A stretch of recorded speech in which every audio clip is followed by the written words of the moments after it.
इस पूरे बजट को अगर मैं कह सकता हूं कि यह बजट भारत को $5 ट्रिलियन की इकोनॉमी, दुनिया के ग्रोथ इंजन के रूप में भारत की भूमिका को और विकसित भारत की संकल्पना को साकार करने का एक आर्थिक दस्तावेज के रूप में यह देश की संसद में प्रस्तुत किया गया है।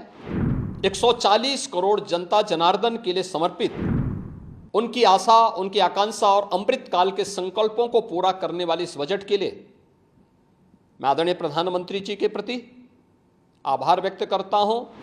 आदरणीय प्रधानमंत्री श्री नरेंद्र मोदी जी के मार्गदर्शन में देश की नई संसद में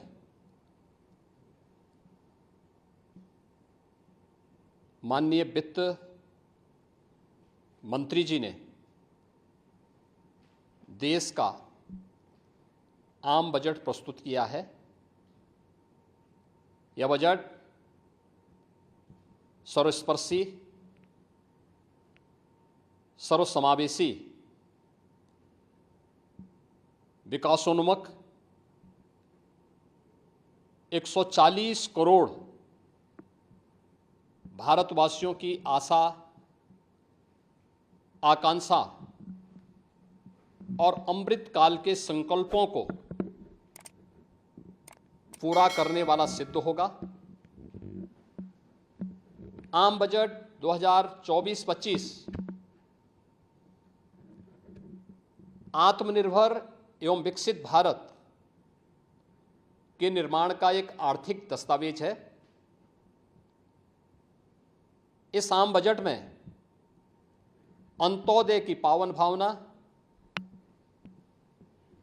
विकास की असीम संभावना और नवोन्मेष की नवदृष्टि है। इस आम बजट में अन्नदाता किसानों की समृद्धि के लिए 1,52,000 करोड़ रुपए,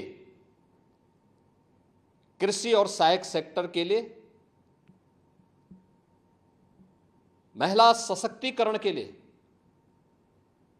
3 लाख करोड़ रुपए से अधिक का प्रावधान किया गया है।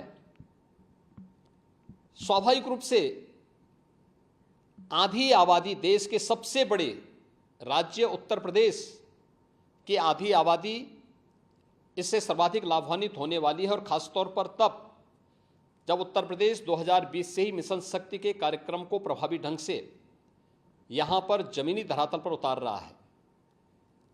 सर्वाधिक अन्नदाता किसान उत्तर प्रदेश के अंदर निवास कर रहा है। उन अन्नदाता किसानों की समृद्धि में आज संसद में प्रस्तुत आम बजट बड़ी भूमिका का निर्वहन करने वाला है। युवाओं के लिए लाखों नौकरियों के साथ साथ मध्यम वर्गीय परिवार के लिए प्रत्यक्ष कर यानी इनकम टैक्स में जो नए टैक्स स्लैब की घोषणा हुई है, ये सभी अभिनंदनीय है, स्वागत योग्य है। इस पूरे बजट को अगर मैं कह सकता हूं कि यह बजट भारत को $5 ट्रिलियन की इकोनॉमी में बदलने के संकल्प के साथ ही दुनिया के ग्रोथ इंजन के रूप में भारत की भूमिका को और विकसित भारत की संकल्पना को साकार करने का एक आर्थिक दस्तावेज के रूप में यह देश की संसद में प्रस्तुत किया गया है। इस 140 करोड़ जनता जनार्दन के लिए समर्पित, उनकी आशा, उनकी आकांक्षा और अमृत काल के संकल्पों को पूरा करने वाले इस बजट के लिए मैं आदरणीय प्रधानमंत्री जी के प्रति आभार व्यक्त करता हूं। माननीय केंद्रीय वित्त मंत्री माननीय श्रीमती निर्मला सीतारमण जी को और उनकी पूरी टीम का मैं अभिनंदन करता हूं।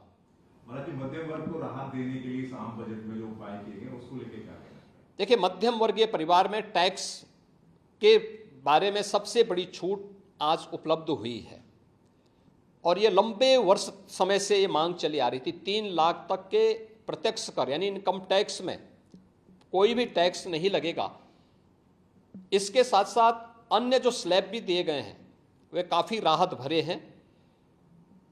अलग अलग सेक्टर के लिए जो प्रावधान किए गए हैं, गांव के लिए, गरीब के लिए, किसान के लिए, नौजवान के लिए, एमएसएमई सेक्टर के लिए, ये लाखों नौकरियों को क्रिएट इससे होगा। इंडस्ट्री के लिए जो प्रावधान किए गए हैं मुझे लगता है ये सभी स्वागत योग्य हैं और नौजवानों के लिए, समाज के हर तबके के लिए, महिला सशक्तिकरण के लिए, अन्नदाता किसानों के लिए, सभी तबके के लिए जो कुछ भी प्रावधान इसमें किया गया है, मैं कह सकता हूं कि यह राम राज्य की अवधारणा को साकार करने वाला एक सर्वस्पर्शी, सर्वसमावेशी और विकासोन्मुख बजट के रूप में यह मोदी 3 का यह पहला बजट जाना जाएगा।